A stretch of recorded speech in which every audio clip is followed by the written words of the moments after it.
Hello friends, good morning and welcome back to my channel. আশা করি সবাই ভালো আছো ও সুস্থ আছো। যে যেখান থেকে আমার এই ব্লগটা দেখছো তাদের অনেক অনেক ভালোবাসা আমার এই ছোট্ট ব্লগে। বন্ধুরা, পুরো ব্লগটা দেখার অনুরোধ রইল। এখন বাজে সকাল 11:30। ব্লগটা এখন থেকে স্টার্ট করলাম তোমাদের সাথে নিয়ে। আর সকাল থেকে আমার সমস্ত কাজবাজ কমপ্লিট হয়ে গেছে, মানে সমস্ত বাসি কাজ থেকে শুরু করে ঘরের কাজ সমস্ত কিছুই কমপ্লিট হয়ে গেছে। আর ছেলেকে স্কুলেও দিয়ে এসেছি। তো ছেলেকে স্কুল দিয়ে আসার পথে আজকের একটু পনির এনেছি, পনির বানাবো। শুধু রান্নাটুকু বাকি, আর বাকি স্নান আর রান্নাঘরের যে কাজ টুকিটাকি থাকে তো সেগুলো তো বাকিই আছে। তো রান্নাটা যতক্ষণ না কমপ্লিট হচ্ছে সেগুলোও করতে পারছি না। তো এখন দেখো পনিরটাকে আমি একটু স্কোয়ার স্কোয়ার করে কেটে নিচ্ছি, মানে চৌকো চৌকো করে। আর এটা একটু নুন হলুদ মাখিয়ে রাখবো, যাতে পনিরটার মধ্যে একটু নুন হলুদ ঢোকে। হলুদ তো ঢুকবে না, ঢুকলে নুনটাই ঢুকবে, যাতে পনিরটা খেতেও ভালো লাগে। তো আমি এইভাবেই পনির রান্না করি, মানে যখন পনিরটা রান্না করি তার আগে এইভাবে কেটে নিয়ে একটুখানি নুন হলুদ মাখিয়ে রাখি, যাতে পনিরটা খেতে খুবই ভালো লাগে। আর আজকের পনিরটা না সেই রকম ভালো না, মানে কি বলতো, আমি যখন নিয়েছিলাম তখন বুঝতে পারছিলাম না, কিন্তু যখন কাটছি তখন দেখো একটু একটু ভেঙে ভেঙে যাচ্ছে। পনির যত টাইট হবে শুনেছি ততই নাকি সেই পনিরটা খেতে টেস্ট লাগে আর ভীষণই ভালো হয়। কিন্তু আজকের যে পনিরটা আমি এনেছি বন্ধুরা, কিন্তু একটু একটু মতো মানে ভেঙে ভেঙে মতো যাচ্ছে। তো যাই হোক, যা এনেছি সেটাই এখন তো রান্না করতে হবে, কারণ এটার জন্য তো আমি আবার বাজারে যেতে পারবো না, মানে ফেরত দিতে যেতে পারবো না, এটাই বলতে চাইছি। তো এখন দেখো পনিরটা কাটা হয়ে যেতে আমি একটু হলুদ আর নুন মাখিয়ে নিচ্ছি। আজ সোমবার, তো আমার নিরামিষ, তো সেই কারণেই পনিরটা আনা বন্ধুরা। প্রতিদিনই তো ডাল ভাজাভুজি এটা সেটা বানাই, কিন্তু আজকের না ভাবলাম একটু পনির বানাবো। আর পনিরটা না নুন হলুদ তো আমি ছড়িয়ে দিলাম, কিন্তু যখন আমি এটাতে মাখাতে যাচ্ছি তো ভেঙে যাচ্ছে দেখো। তো সেই কারণে একটু হালকা হাতে মানে মাখিয়ে নিচ্ছি, যাতে পনিরটা গোটাও থাকে আর ভেঙেও না যায়।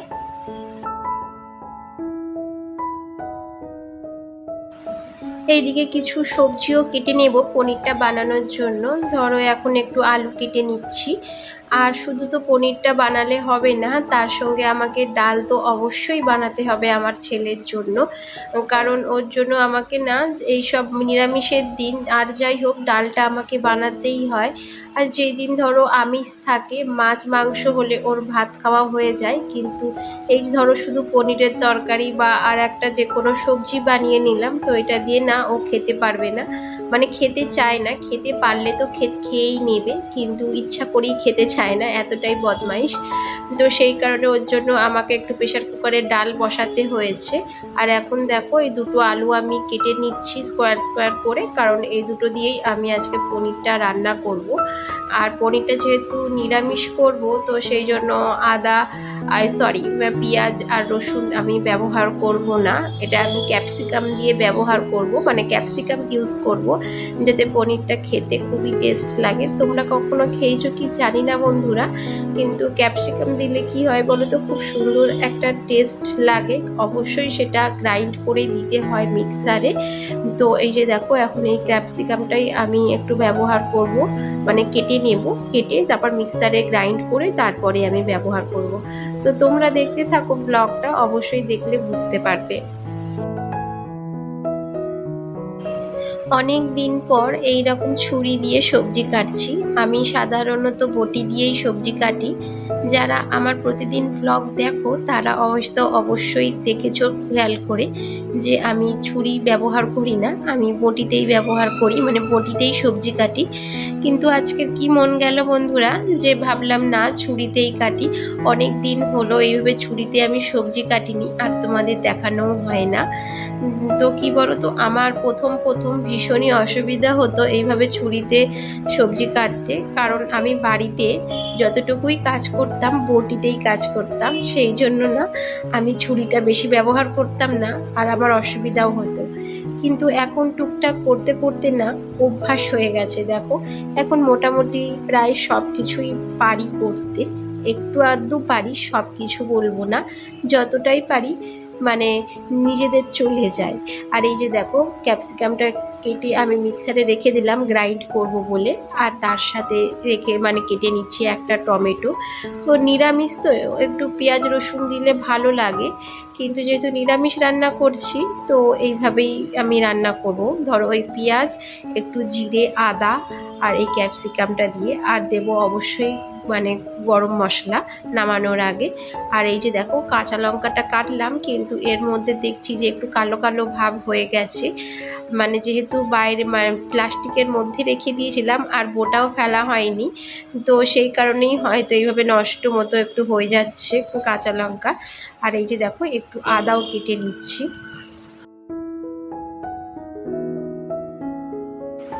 আজকে সকালে ঘুম থেকে উঠেছি ওই 7:30 নাগাদ।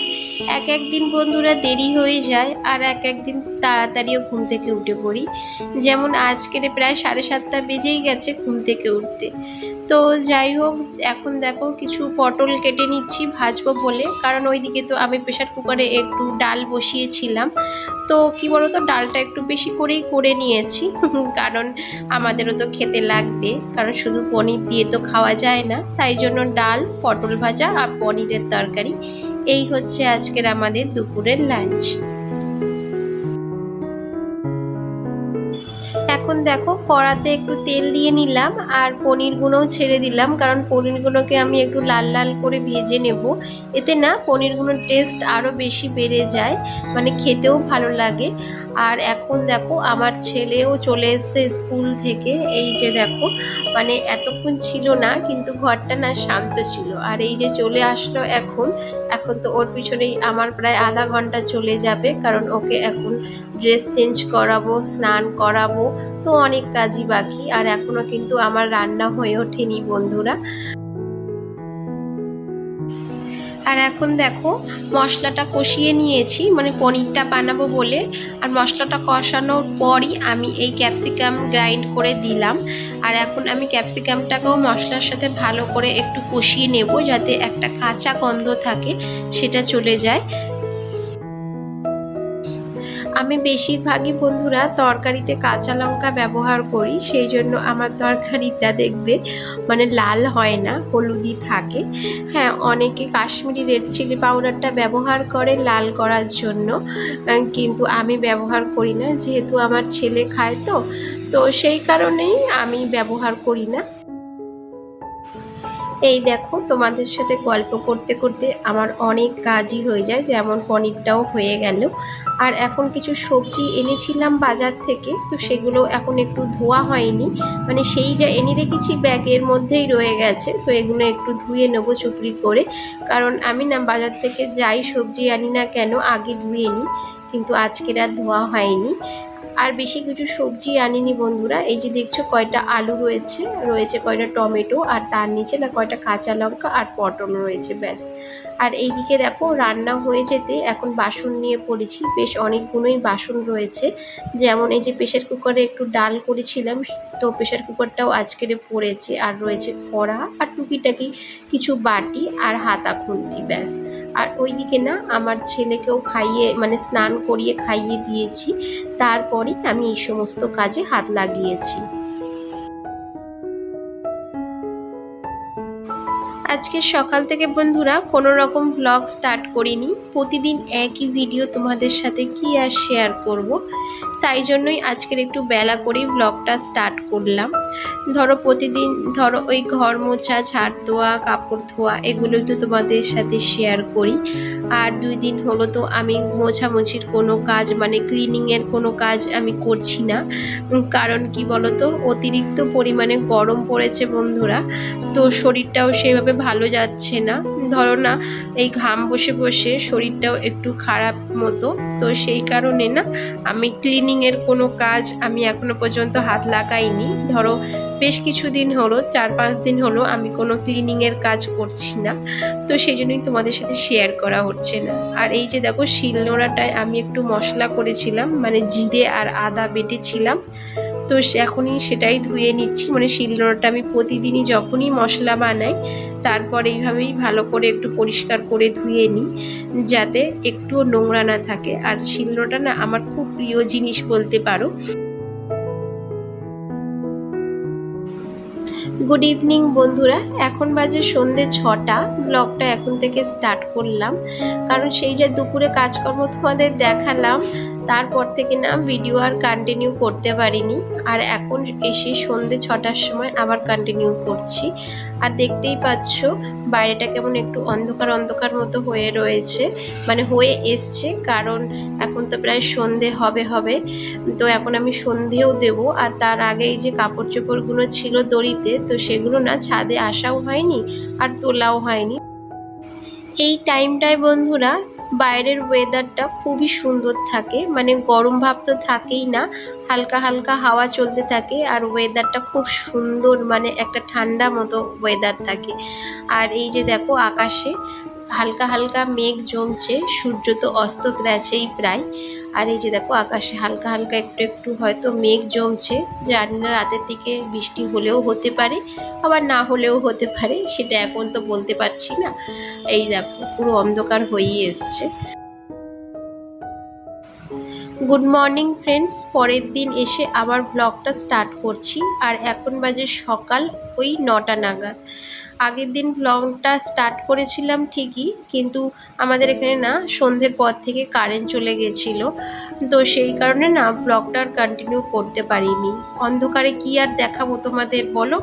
আর কারেন্ট আস্তে আস্তে তোমার ওই ধরো 8:30 9টা বেজেই গেছিলো, তো তারপর থেকে তো আর কী বা দেখাবো, সেই জন্য আর ব্লগটা কন্টিনিউ করতে পারিনি। একেবারে পরের দিন এসে সকালবেলা ভিডিওটা আবার স্টার্ট করলাম। আর এখন তো বললাম সকাল ওই 9টার মতো বাজে। ছেলের স্কুলের ব্যাগও গুছিয়ে রেখেছি, কারণ ছেলে স্কুল যাবে। আর আগের দিনকারে যে জামা কাপড়গুলো তুলেছিলাম, তো সেগুলোই এখন ভাঁজ করছি, কারণ টুকটুক করে আমার সমস্ত কাজই সকালের বাসি কাজ কমপ্লিট হয়ে গেছে, শুধু এই জামা কাপড়গুলোই পড়েছিল, ভাঁজ করা হয়নি। তো এখন সেগুলোই ভাঁজ করছি, আর ভাবলাম ব্লগটাও স্টার্ট করে দিই। সংসারের কাজগুলোকে গুছিয়ে করাটা একটা আর্টই বলতে পারো। যেমন ধরো আমার সকাল থেকে এত কাজ থাকে, তাও না এখন কি হয় বলো তো, সমস্ত কিছু অভ্যাস হয়ে গেছে, মানে এই কাজগুলো আমাকে করতেই হবে একটা রুটিন মাফিক, তো সেই রকমই হয়ে গেছে এখন পরিস্থিতি বলতে পারো। তো এখন দেখো চলে আসলাম পা মোছাগুলোকে ধুতে, কারণ পাপোশগুলোকে না আমি সার্ফ দিয়ে একটু মানে সার্ফ দিয়ে ভিজিয়ে রেখেছিলাম, কিন্তু ধোয়া হয়নি, তো এই কাজটাই পড়েছিল, তো এটা এখন ধুয়ে নিচ্ছি। আর তারপর তো ছেলেকে স্কুল দিয়ে আসতে হবে, ছেলেকে আমি খাইয়ে রেডিও করে দিয়েছি, শুধু এই পা মোছাগুলো ধুয়ে রোদ্দুরে দিয়ে তারপরেই ছেলেকে স্কুল দিয়ে আসবো। তো আজকের ভিডিওটা বন্ধুরা এখানেই শেষ করছি। যদি ভালো লাগে please like share and comment করো আর সাথে থেকো।